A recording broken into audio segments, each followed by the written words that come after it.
Somos Supía TV, tu canal, el canal de todos.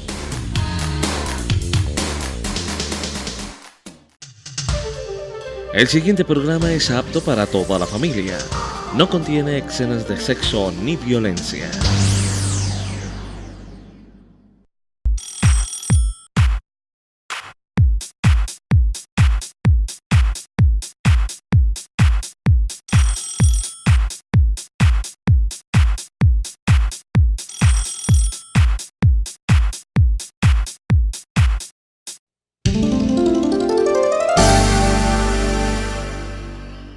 Amigos de Supía TV, bienvenidos a este programa. William Nieto Velázquez los saluda y espera que este espacio les lleve a ustedes información, contenido, entretenimiento y que podamos conocer los valores de nuestra gente. Por eso hoy he invitado a un genio supieño, así con mayúsculas, un genio supieño, Humberto Gallego Correa. Bienvenido a nuestro programa. Muchas gracias. Don Humberto, sobra preguntarle, pero usted es un supieño raizal. Pues nací aquí, pero mi familia es toda antioqueña. Háblenos de su papá y de su mamá. Eran antioqueños, mi papá era del Jardín y mi mamá de Envigado. ¿Cómo llamaban? Se llamaba Rosamelia Correa Ochoa. ¿Y su papá? José Jesús Gallego Toro. Bueno, pues ahí viene el origen. ¿Cuántos hermanos en esta familia? En la familia fuimos 14. Numerosa, como todos los de origen paisa. De esa época ya no, ni ahora ya no. Pero ya de esos 14 han muerto, ¿cuántos? 6. 6. Entre esos, pues que yo conozca a Magolo, ¿quién más? Sor Gilma, Caro,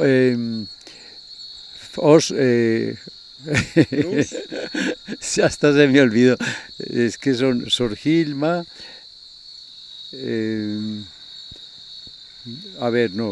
hermanos son 4 me parece. Magolo, él se llamaba Armando. Pero creo que nadie lo conoce como Armando. No. ¿Y de dónde el Magolo? Él nació aquí también. Sí, ¿y de dónde salió el nombre de Magolo para él? No sé, cuando estaban chiquitos en la casa les ponían sobrenombres ahí en la familia y así se quedaban algunos. Entonces dice que muertos Magolo, también Cruz, ¿no? Magolo, Cruz, Nelson también. Nelson, sí, Y Gilma. Y Sor Gilma, sí. Muy bien. ¿Qué tan importante fue en la vida de ustedes y principalmente en su vida su abuelo? Bueno, yo los abuelos no los conocí, no conocía a ninguno. ¿Qué escuchó hablar de ellos, de alguno en especial que haya tenido alguna intervención en la vida pública? Pues el abuelo Rafael era amigo estudió con un presidente de Colombia, eran muy amigos y por eso él conseguía sus puestos muy fácil y se trataban de tú a tú. Era Rafael Gallego, que él hizo estudios de medicina pero no terminó. Después él ya se dedicó a la medicina y además estudió con una comisión francesa que vino a Colombia, cuando en Colombia no habían médicos, prácticamente en los pueblos los que recetaban eran los que tenían las boticas. Entonces, como dice usted, su abuelo Rafael pudo haber sido uno de los primeros boticarios de Supía. No, él no trabajó en Supía. Él estuvo en Antioquia, en Colombia, en Antioquia, y después se fue a Filadelfia, allá tuvo una farmacia y allá recetaba. ¿Habla de Filadelfia Caldas? En Filadelfia Caldas, sí.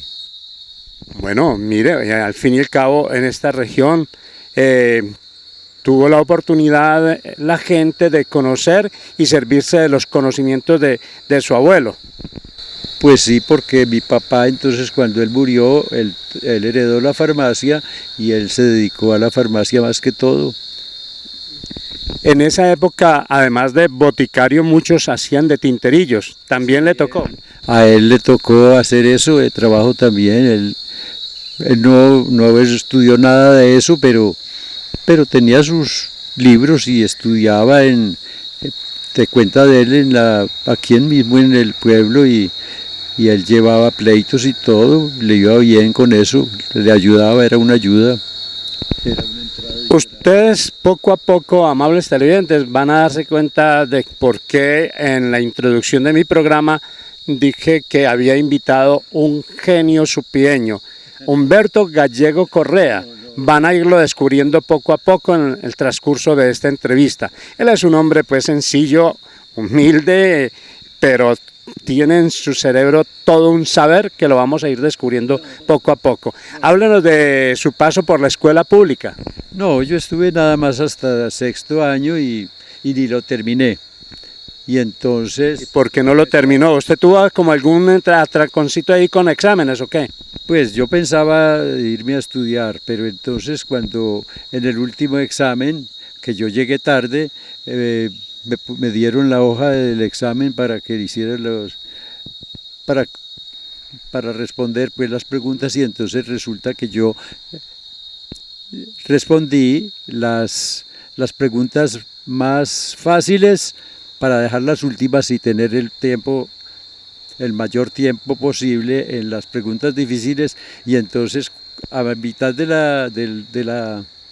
cuando no había terminado, entonces me pidieron el examen y vieron que yo había hecho, que no había sido capaz de contestar las preguntas más difíciles, pensaron ellos, pero no fue eso, sino la forma como yo lo hice, que era la mejor manera de uno aprovechar el tiempo máximo en las preguntas difíciles. Y entonces ya dijeron que no había sido capaz y todas esas cosas, entonces dejé la cosa y me dediqué a trabajar. Cuando salí de la escuela todavía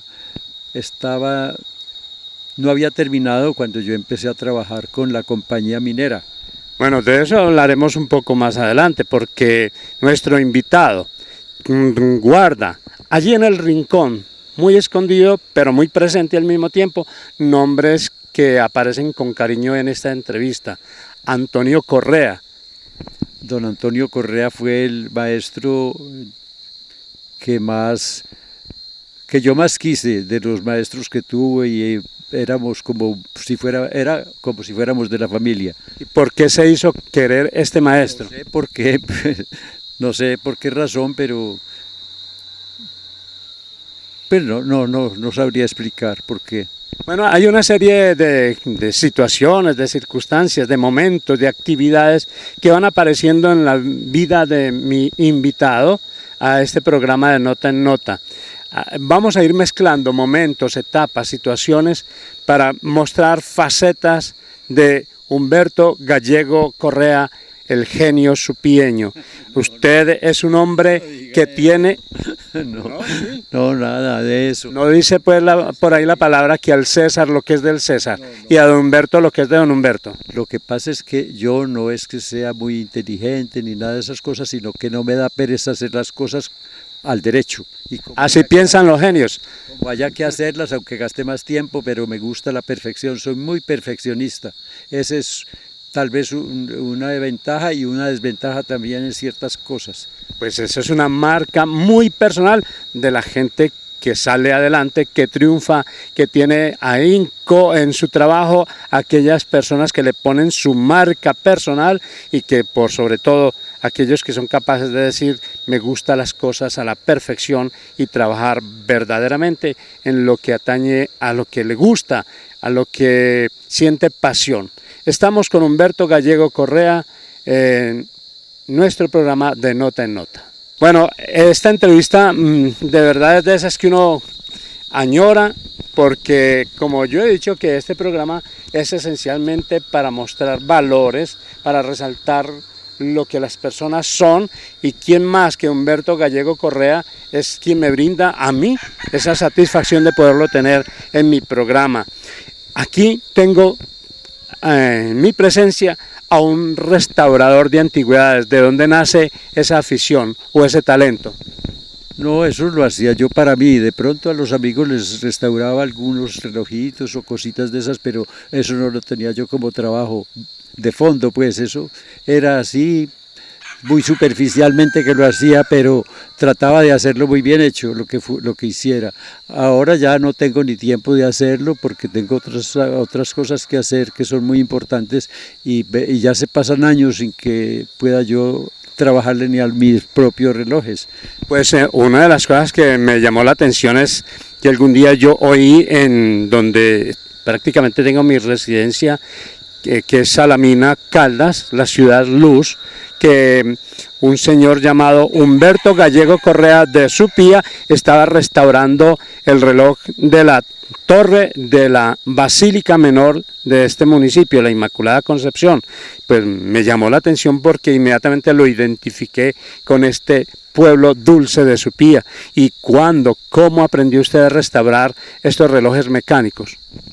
No, yo no he aprendido, sino que uno estudia la cosa y ve dónde está el problema, porque yo en mecánica tengo cierta práctica y uno se da cuenta de qué problema mecánico puede tener, aunque sea una cosa que uno no la conoce, pero uno la estudia y se da cuenta dónde está el problema. Y yo vi varios problemas en eso que tenía los que habían reparado ese reloj, habían hecho cosas mal hechas y entonces el reloj necesitaba ponerle mucho peso a las pesas que lo mueven y todo, porque por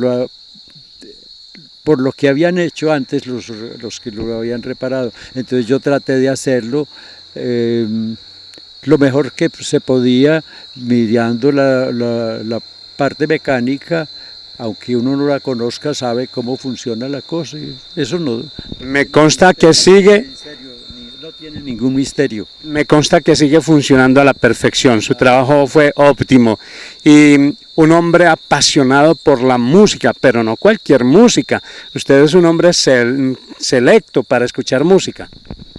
Pues a mí me gusta la música que es verdaderamente música, no como la música moderna que no necesita sino un buen payaso que haga payasadas en el escenario y eso es todo, aunque no se oiga, aunque no cante. Eso es lo que se ve ahora.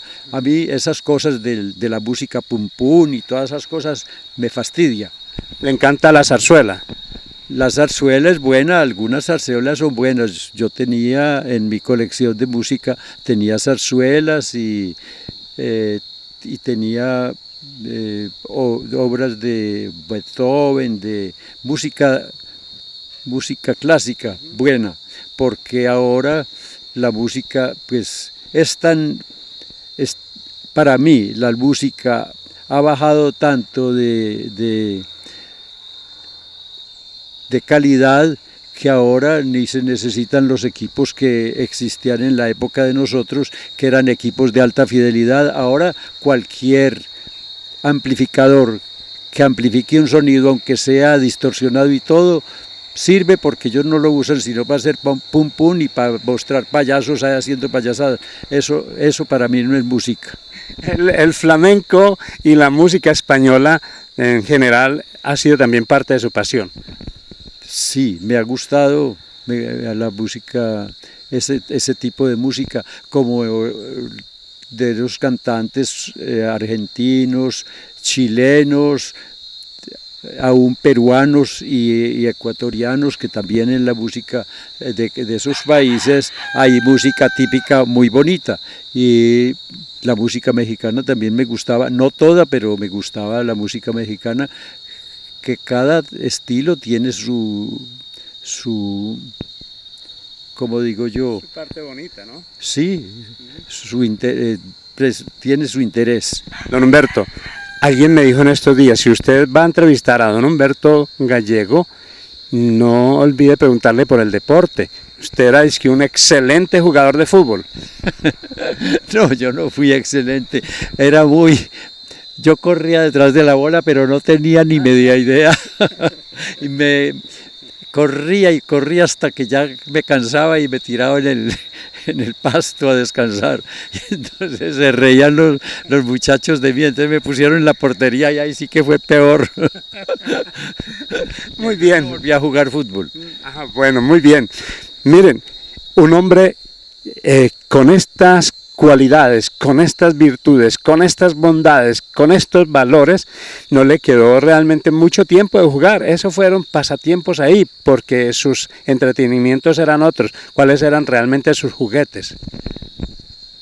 Pues mis juguetes no, decirle que juguetes no. Me ha gustado el ciclismo, el caminar mucho. Pero me dicen que desde muy pequeño sus juguetes eran, por ejemplo, hacer carritos. Cuéntenos esa etapa. Pues eso, cuando estábamos hace mucho tiempo, los muchachos todos tenían unos carritos que eran una tabla con 4 ruedas. Y entonces la dirección se le daba con los pies en el eje de adelante que giraba. Pero eso era muy peligroso porque se trancaba y eso se devolvía el eje y le cogía uno y le hacía unas heridas en los jarretes pues horribles, y entonces yo vi eso muy maluco porque me pegó unos golpes muy fuertes, y entonces me puse a diseñar un carro donde yo quedaba metido dentro del carrito y tenía sus pedales y todo, y uno no tenía ese peligro. Entonces ahí empezó la afición por los carros, y entonces más tarde hice un carro del que vamos a contarle después esa etapa, porque estamos todavía hablando a sus 8 años. Ya don Humberto Gallego Correa mostraba su ingenio, su capacidad de crear, y pues construyó carritos para usted poder jugar, pero nos dicen que también fabricó cucharas para poder llevar de fiambre, y luego se convirtió en una industria familiar. Eso fue en la guerra, en la última guerra mundial. Entonces las cucharas venían de Estados Unidos, de alpaca, me parece que era el metal que usaban ellos, que era un metal que ahora no se usa porque eso se deja en la sopa un rato y eso se pone negro. Pero entonces esas eran las mejores que habían, y en la guerra ya no volvieron. Entonces la gente aquí en Medellín hicieron las cucharas que eran de hierro. Eso era terriblemente malo, y eso daba muy mal sabor a la comida cuando uno la estaba comiendo. Entonces yo me puse a pensar que tal vez sería mejor hacer una cuchara de madera y me puse a hacer la cuchara para mí, y la hice y me quedó muy bonita. Entonces en la casa todos quisieron que les hicieran cucharas, porque las cucharas la gente se las robaba y en las casas de pronto desaparecieron las cucharas, y entonces para la familia mía yo les hice cucharas a todos muy bonitas, de naranjo, muy finas, muy bonitas, muy buenas, y no tenían ese problema que daban mal sabor a la comida. Todas esas cucharitas las hice yo, se las regalé, me quedaron muy buenas, y a toda la familia le hice cucharas de esas. Bueno, muy bien. Miren qué bonito retornar, reblujar un poquito en ese baúl de los recuerdos, con todas estas cosas sencillas, pero interesantes al mismo tiempo. Le voy a nombrar algunas personas que fueron compañeros de su juventud y de su infancia, como Luis Eduardo Serrano, Magolo Garcés, Alberto Tolomiro, Alberto Arango, Danilo Peña, Magolo Garcés. ¿Qué le recuerda este grupo de amigos? No, pues todos éramos muy amigos y salíamos al parque a contar historias y todo, muy bueno. Eso no era sino eso nada más. Una infancia, una juventud de verdad sana, tranquila. A eso se reunían en un parque, solamente a contar cuentos. A baño, íbamos al río a bañarnos por allá, muy bueno. Salíamos a hacer caminadas largas también. Con fiambre incluido.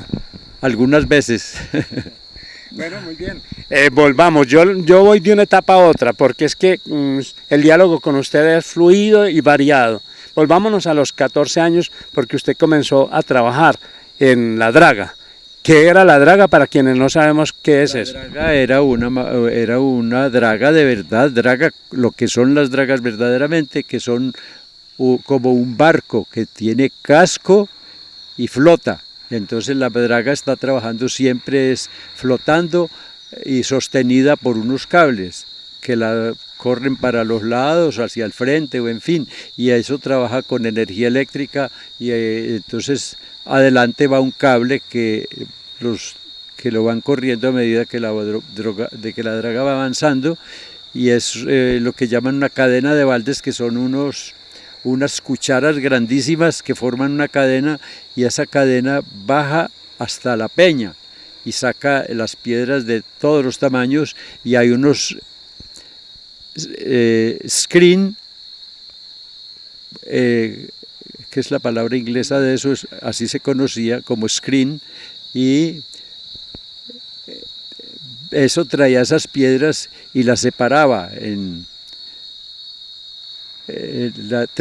por la cadena, los traía y caían al screen, y en el screen se separaban las piedras. Las piedras grandes salían por un lado y el material menudo, que era donde estaba el oro, salía por otra parte hacia ya no recuerdo cómo se llamaban esas, donde estaba el mercurio y toda esta cosa, y eso era hasta muy contaminante, y eso en ese tiempo no se le paraba olas a eso. Y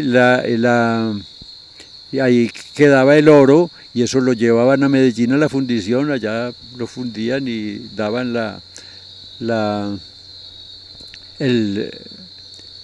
cantidad de oro, porque mi papá, que era dueño de la mayor parte de la tierra donde trabajó esa draga durante 10 años, que era la finca de Benítez y Barcelona, que empezaba aquí en el pueblo y llegaba hasta Sevilla.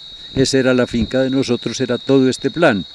Mire, don Humberto, entre trabajar en la draga y usted coger una madera para hacer una talla, recuerda de un portarretrato que me lo mostraron y yo quedé impactado por la belleza. ¿Recuerda ese portarretrato? Por ahí está eso, sí. También hábil para el dibujo. Pues sí, yo en la escuela sí, pues era en dibujo yo estaba de primero siempre, la calificación en dibujo era 5, siempre. Nos contaron de una pintura o de un dibujo que usted hizo con su hermana Carola. El uno hacía una mitad y el otro de la mitad al mismo tiempo y quedaba perfecto, ¿es verdad? Quedaban bien, más o menos, sí. Hicimos una vez unos cuadros para unas hermanas de la caridad, para no sé qué regalo que iban a hacer ellas, y quedaron contentas, y después nos mandaron a hacer otros por ahí a otras personas. Ya ni recuerdo, pero estuvimos haciéndole a eso, pero eso...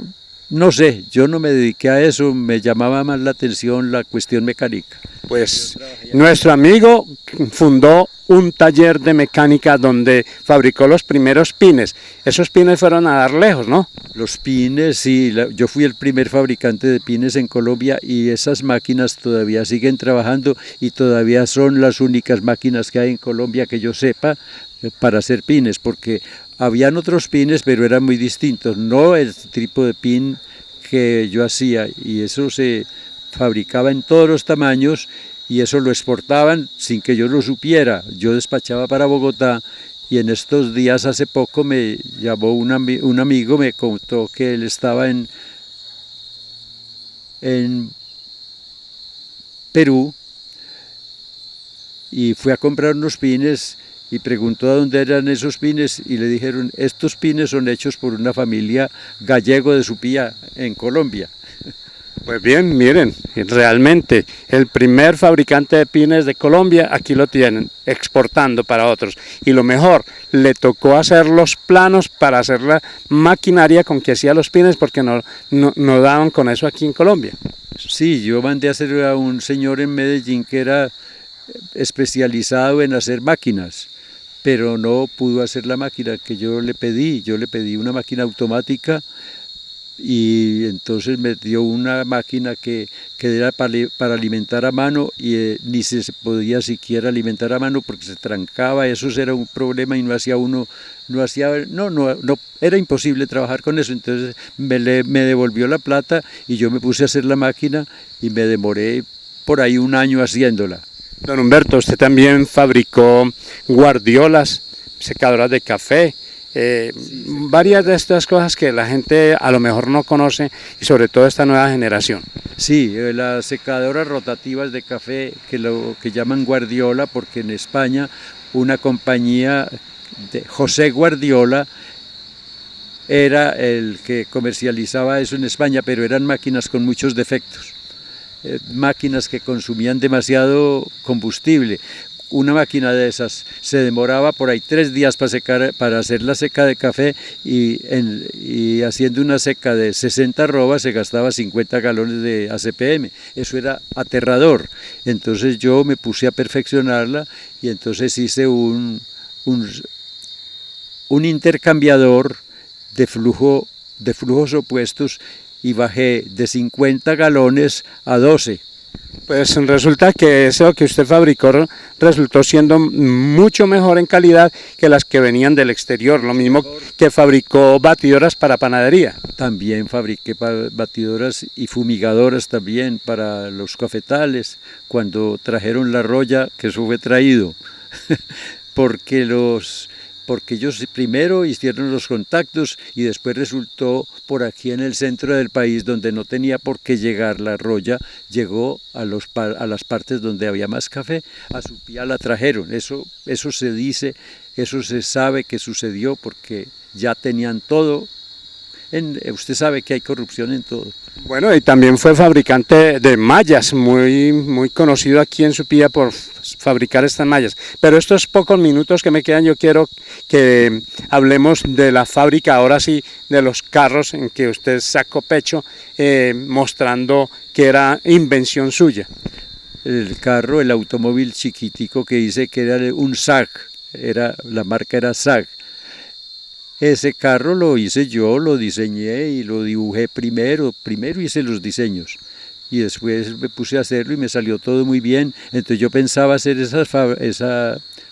fabricar carros, pero el gobierno no dejaba hacer nada de esas cosas y eso fue muy difícil. Tuve un abogado en Bogotá trabajando mucho tiempo hasta que me dijo dejemos eso, que eso es imposible.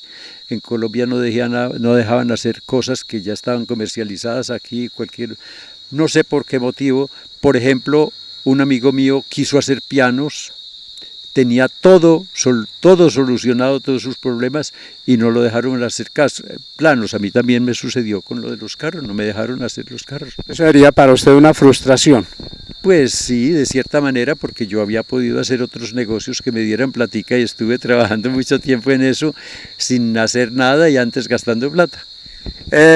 Por la pinta que usted tiene, siempre ha sido un hombre de muy buen talante, ¿cierto? De esos, como llama uno, tumbadores. Y pues por eso lo escogieron seguramente para que en uno de los carros llevara a la muy reconocida Miss Universo, Luz Marina Zuluaga. Luz Marina Zuluaga yo la llevé en un carro que tenía yo, que era un Buick modelo 29, que lo compré vuelto nada, y entonces me tocó hacer todas las partes de madera, porque en esa época los carros los hacían de madera, un armazón de madera, y después le ponía la lámina, pero eran más que todo madera. Entonces ese carro era muy bonito y estaba perfecto. Entonces ella era convertible, entonces ella se subió en el asiento de atrás y se sentó en el espaldar, que daba alta, y yo iba adelante manejando el carro. Y no se cambiaba por nadie. Pues claro que no. Luz Marina Zuluaga, que fue la primera reina universal de Colombia. Ahora hay otra que igualmente bonita, ¿no? Muy bonita, sí.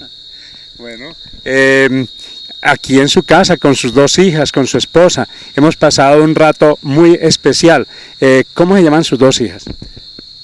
¿Se llama quién? Sus 2 hijas. Se llaman Marta Isabel y Patricia Lucía. ¿Y su esposa? Mariela. Bueno, muy bien. Con nuestro invitado necesitaríamos horas y horas y horas, pero se me acabó el tiempo. Quiero decirle que en Colombia existen los héroes y en Supía existe este genio. Muchas gracias. A usted, muchas gracias. Amigos, hemos llegado al final de este programa de Nota en Nota. Si Dios lo permite, En la próxima semana estaremos de nuevo en nuestro programa de Nota en Nota.